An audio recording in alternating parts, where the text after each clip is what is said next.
The first time you see it, it looks like a mistake on the map. An arched stone bridge, wide enough for heavy traffic, sitting over a narrow creek. No nearby town. No clear road lines feeding into it. Just earth on both sides, sometimes even swamp. And yet the bridge is finished. Cut stone. Symmetry. Parapets. Drainage slots that suggest someone expected water to pool and then clear. The contradiction is simple. A bridge is supposed to connect something. But in these cases, the bridge appears to arrive before the road. The accepted answer is usually practical. Early survey routes changed. Roads shifted. Settlements moved. Some bridges were built for future development that never happened. That explanation accounts for some things, but not this. Many of these bridges are not temporary. They're overbuilt. They look engineered for weight and repetition, not a single wagon crossing once a week. What's missing here is the logic of the sequence. In most frontier projects, roads come first. You clear a path, then you stabilize it. A bridge is one of the last expensive steps. So why do these structures feel like they were placed as if the road network already existed? Stand on one of these bridges and the scale becomes uncomfortable. The deck is often far wider than the creek justifies. The stonework is dressed, not rough. The arch is shaped with consistent curvature, not improvised. Some even have wing walls that flare outward like they were meant to guide traffic into a controlled lane. And then you notice details that only matter if the bridge is used often. Built-in drainage, even surfaces, stone coping that protects the edges from repeated impacts.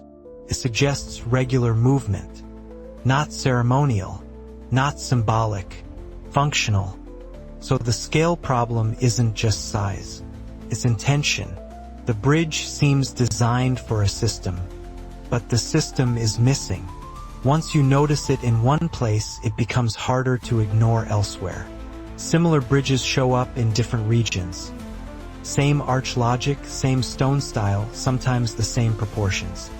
Some are in places where later roads clearly detour around them, as if the modern route was decided after the bridge was already there.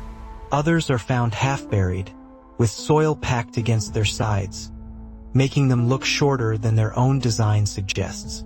That last part matters, because a bridge is usually built in open air, not inside the ground.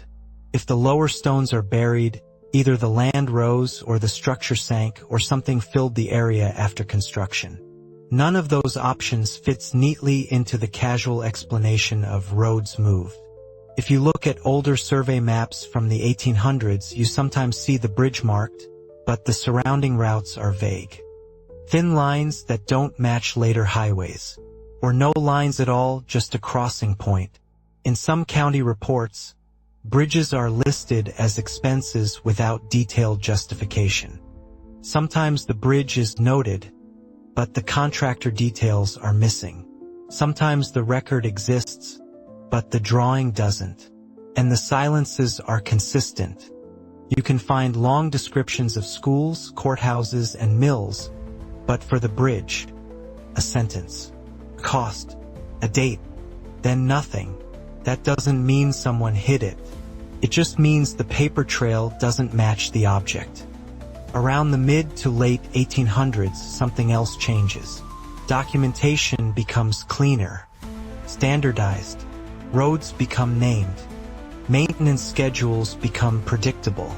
But earlier bridges, especially the heavy stone ones, sit in a strange gap where they're acknowledged but not explained.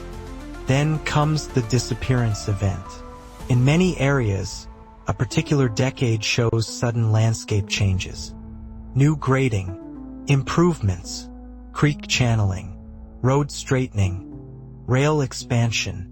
Sometimes the bridge is absorbed into a new embankment. Sometimes it's abandoned and replaced by a simpler span. Sometimes it's buried, and a modern culvert takes over nearby. The record doesn't always say, "We buried a bridge." It just stops mentioning it.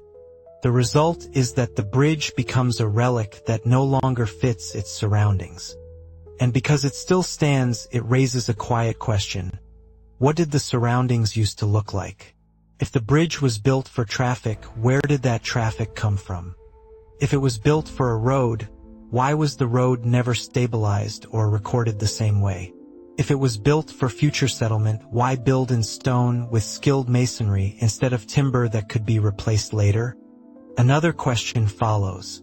Who had the tools and time to cut and place the stone in remote areas, repeatedly across a wide region, during a period when transport itself was supposed to be difficult? And then there's the pattern of placement. Some bridges sit at odd angles to the current creek flow, as if the watercourse shifted after construction. Others span channels that feel too small, like the creek shrank, or like the bridge was meant for a wider waterway that no longer exists. That leads to a slower, more unsettling possibility. What if the bridge isn't early for the road? What if the road is late for the bridge? Not in a mystical way, in a logistical way. If a network existed first, paths, routes, trade corridors, then the stone bridges would make sense. But that would require earlier organization than the official story usually emphasizes in those regions. It would also require missing infrastructure, roadbeds, way stations, maintenance records, and the kind of consistent mapping that normally follows traffic. So where is it? One explanation is erosion. Another is redevelopment. Another is that the traffic was seasonal and didn't require paved roads. Another is that records were lost in fires, floods, and office moves. Those explanations account for some things, but not this. The bridges are still here. The stone remembers. The paperwork doesn't. And the more you look, the more the bridges behave like anchors, fixed points from an earlier grid, while the modern world curves around them. It's possible these were simply overbuilt by proud engineers. It's possible local governments spent money unwisely. It's possible development failed and left behind expensive leftovers. But if that's all it is, the repetition is hard to explain. The consistency, the choice of permanence in places that supposedly had no permanence yet. So the question becomes less about who built them and more about what kind of world expects bridges to exist before the roads are visible. If you find one of these bridges in person, there's a moment when you look down at the creek and then back out at the empty land beyond the parapet. You can almost picture movement that isn't there anymore. Not as a story, as a missing layer.